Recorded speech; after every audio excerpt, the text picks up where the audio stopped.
small business which is a dive bar, and our purpose is to be predictable. And so we just want to offer the same atmosphere. Our employees have been with us for 10 years, and so when you come in, you are guaranteed to kind of get the same person that knows your name and knows what you like to eat and drink, and kind of just have a safe home away from home, a neighborhood place that everybody can enjoy. It's really my husband who has the true entrepreneurial cojones, if you can say. I have to say he kind of converted me to it.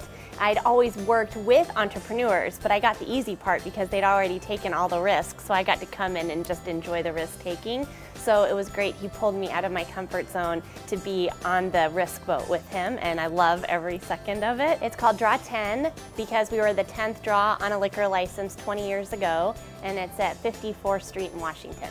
Well, my small business was Design My Idea, and we were focused on really helping inventors take their concepts to market. So cool. I kind of fell into that business, quite honestly. Invented my own product, and that got me into the process there, and was always loved taking things apart and was big in engineering. And from that got into the helping inventors, got involved with that community and saw the need there, and found a lot of passion around that. It was a simple device called cord. It was meant to straighten the cords behind your desk. But unfortunately, the business didn't continue to thrive, and so now all my attention is now focused on helping entrepreneurs chase their dreams. We actually started with Stockyard Steakhouse before we started with Draw 10, and we were getting ready to open, and we were behind schedule. And the chandeliers literally had not been cleaned in 50 years. And they have these massive, gorgeous, big chandeliers that have little individual pieces of crystal. So literally I was up on a ladder taking down every individual crystal, and there was a whole assembly line of us for us to clean them because it was before all the smoke laws. So that area of the restaurant is 9,000 square feet, just had massive yuckiness on the walls and in the chandeliers, and it was one of those details where you're like, everything else is asbestos free and looks beautiful. I can't just have these nasty, gorgeous chandeliers with all this dust on them. So it was, the 11th hour, truly sweat, blood, and tears. With toothbrush out there. Yeah. Honestly, I didn't go into starting Design My Idea with the intention of starting Design My Idea.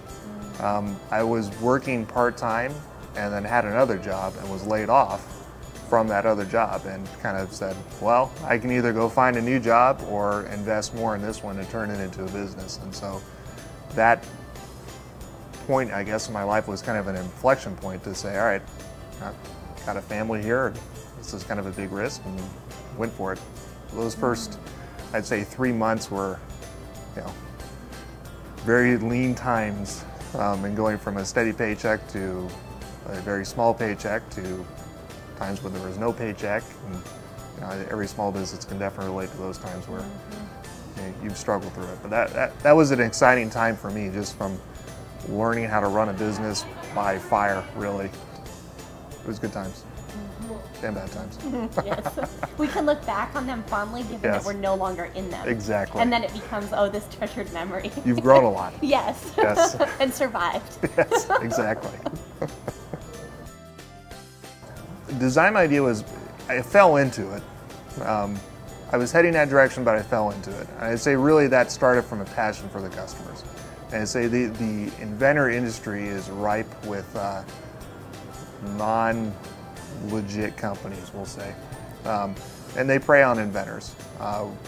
And there was really a need for quality design services to help inventors get to their next level and be in the inventor's corner to make sure they understand the struggles, the opportunities, the risk involved. I love designing products and bringing products to life. And by being able to share my talents around that with inventors to help them chase their dreams, that was a marriage made in heaven for me. For us, it's always been about revitalizing a part of Arizona that hasn't had any community or continuity. So for Stockyards and Draw 10, they're only a mile apart on the Washington Street corridor, and it's an area that's right in the middle of everything that has no love.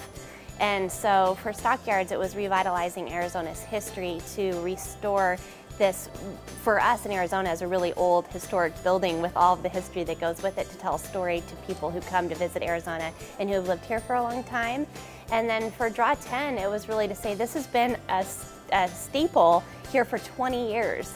And it deserves to be more than what it had turned into by the previous owners. So I think it's love of the customer, but love of the community, but it's a different sense of purpose. So it's probably a little bit of a bleeding heart, although it's supposed to be for profit.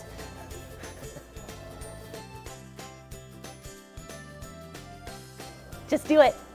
Build a business. Don't not do it. Do your dream. There is no failure in starting a small business. I mean, you're going to grow in ways you've never grown before, and don't wait for the perfect time. Just go do it. Yeah.